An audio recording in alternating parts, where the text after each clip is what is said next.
Ինչքան որ նկատել եմ, հիմնականում նախանձը առաջանում է այն մարդկանց շրջանում, ովքեր որ ունեն մտերիմներ եւ իրենց մտերիմներին ուզում են նախանձել։ Չեմ պատկերացնում, որ անծանոթ մարդը ինչ որ մեկին նախանձի։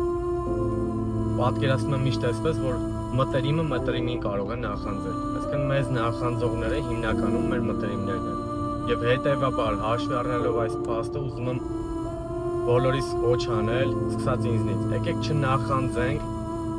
մեր մտերիմներին, եթե տեսնում ենք իրանք ինչ-որ մի հաջողության են հասել։ Երբևիցե չնախանձենք։ Սա աստվածային բնավորություն չի։ Աստծուն նմանվող բնավորություն չի։ Չես կարող դու լինել քո մեջ պարունակի նախանձ ու դու նմանվես Հիսուս Քրիստոսին, որովհետև նա ասաց նմանվեք ինձ։ Եկեք ուղղակի որոշում կայացնենք ամեն մեկս մեր կյանքի մեջ, որ չնախանձենք մեր կողքի մարդկանց հաջողակներին, մեր կողքի, մեր մտերիմներին, մեր ընկերներին։ Երբևիցե Աստված օրհնի ձեզ։